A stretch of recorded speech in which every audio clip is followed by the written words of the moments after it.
এখানে 16 নাম্বার প্রশ্নে দেওয়া আছে শব্দ তরঙ্গটির কম্পাঙ্ক নির্ণয় করো।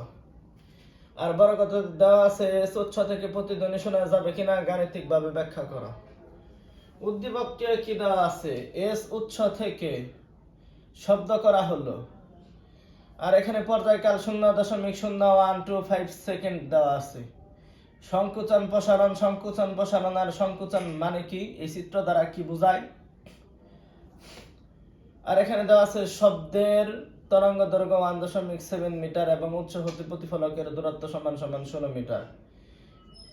এই দ্বিতীয় ব্যাখ্যা আমি তোমাকে বড় গ নাম্বার অঙ্কের সময় বোঝাবো। এখন ছোট গ নাম্বার অঙ্কের জন্য তুমি দেখো ব্যাখ্যা। এখানে এস উৎস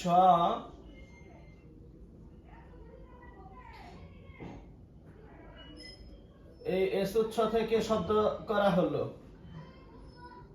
শব্দ করার পর শব্দের পর্যায়কাল 0.0125 সেকেন্ড এটা দেওয়া আছে। আর সংকুচন প্রসারণ, সংকুচন প্রসারণ, সংকুচনের এই চিত্র দ্বারা কি বোঝায়?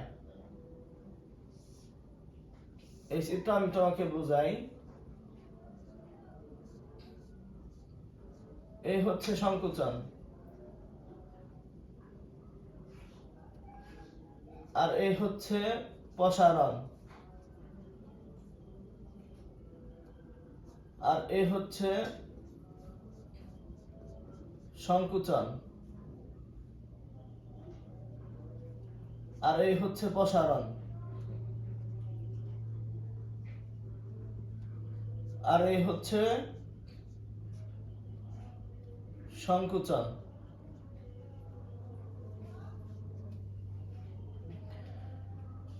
প্রশ্নে দেওয়া আছে যে শব্দ তরঙ্গটির পর্যায়কাল নির্ণয় করা। শব্দ তরঙ্গটির কম্পাঙ্ক নির্ণয় করা। আমরা জানি কম্পাঙ্ককে এফ দ্বারা প্রকাশ করা হয়। এফ সমান সমান 1/t। টি এর মান ছাড়া তো এই জায়গায় কম্পাঙ্ক নির্ণয় করা সম্ভব না।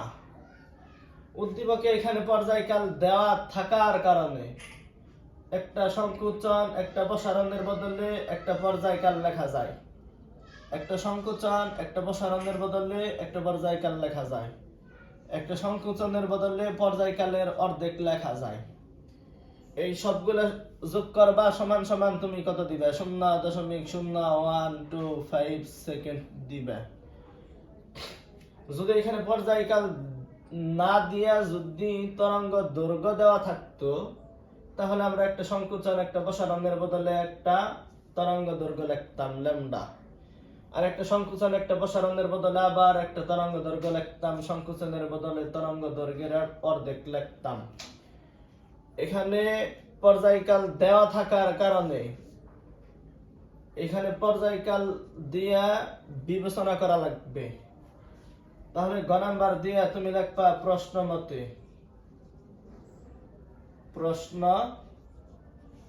মতে একটা সংকুচন একটা প্রসারণের বদলে একটা পর্যায়কাল, আবার একটা সংকুচন একটা প্রসারণের বদলে একটা পর্যায়কাল, আর একটা সংকুচনের বদলে পর্যায়কালের অর্ধেক। এইগুলা যোগ করা লাগবে সমান সমান 0.0125 সেকেন্ড দেওয়া লাগবে।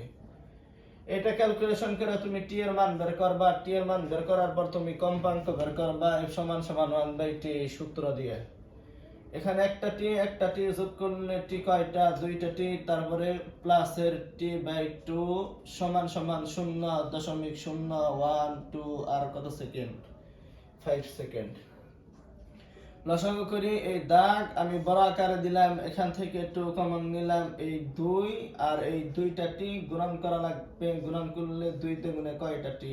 4টা টি, মাঝখানে কি প্লাস। এই 2 আর এই 2 কাটা কি থাকে? টি সমান সমান 0.012 আর কত? 5 সেকেন্ড। এইখানে 4টা আর একটা যোগ করলে টোটাল 5টা, 2 দিয়া ভাগ করলে আড়াইটা টি সমান সমান 0.012 আর কত? 5। অতএব টি সমান সমান 0.012 2.5 এই জায়গায় গুণন অবস্থায়, এই জায়গায় গেলে ভাগ হয়। ভাগ করলে ফলাফল কত দাঁড়ায়? ক্যালকুলেটর দিয়ে দেখে নিই।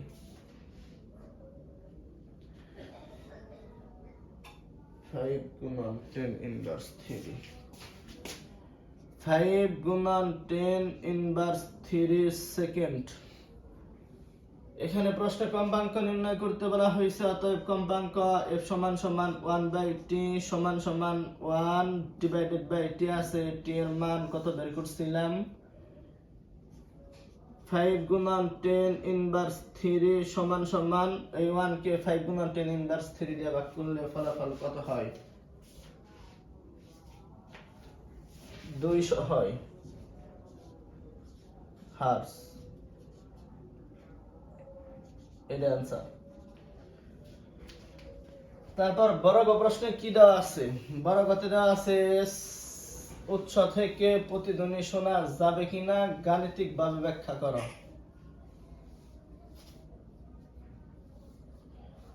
উৎস থেকে প্রতিধ্বনি শোনা যাবে কিনা গাণিতিকভাবে ব্যাখ্যা করো। এই হচ্ছে প্রতিফলক। এই উৎস থেকে শব্দ করা হলো, শব্দ এইভাবে গিয়ে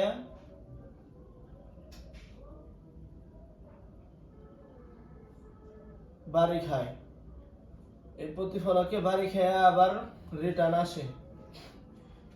এখানে শব্দ যে করা হয়, এই শব্দের তরঙ্গ দৈর্ঘ্য ল্যামডা সমান সমান 1.7 মিটার প্রশ্নে দেওয়া আছে। আবার এই উৎস থেকে এই প্রতিফলকের দূরত্ব d সমান সমান 16 মিটার, এইটাও দেওয়া আছে। এই উৎস থেকে প্রতিধ্বনি শোনা যাবে কিনা তা নির্ভর করে সময়ের উপর। সময় t সমান সমান হওয়ার t এর মান তুমি কিভাবে বের করবা?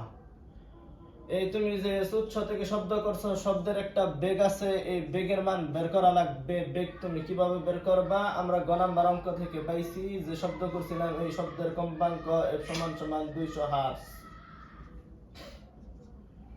বর্গ।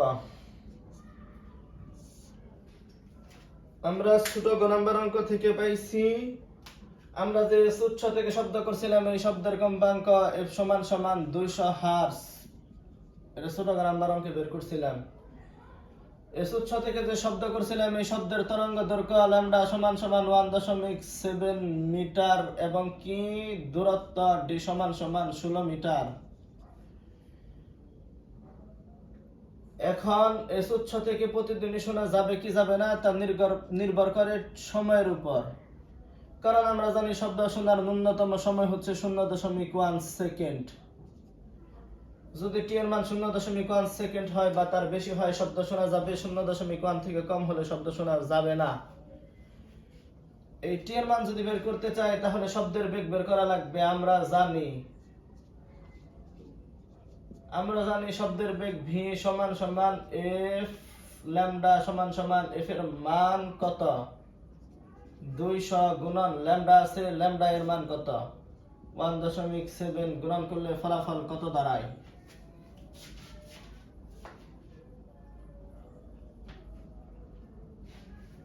340 এমএসএন দ্যাটস ওয়ান। আবার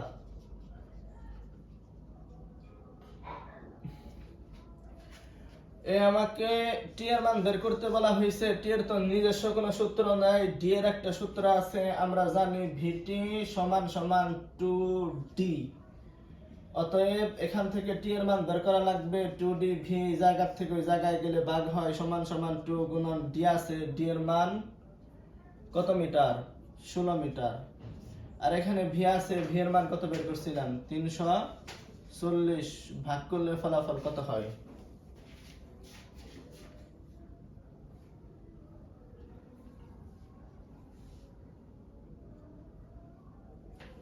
0.09412। 0.09412 সেকেন্ড।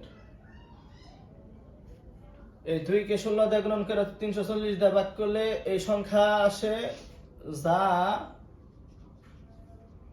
0.1 অপেক্ষা কম। অর্থাৎ এস উৎস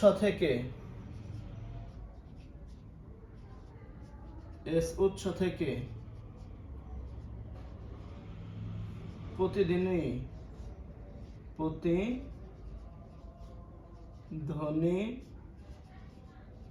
শোনা সম্ভব নয়।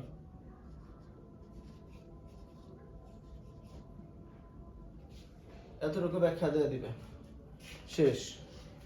আসসালামু আলাইকুম।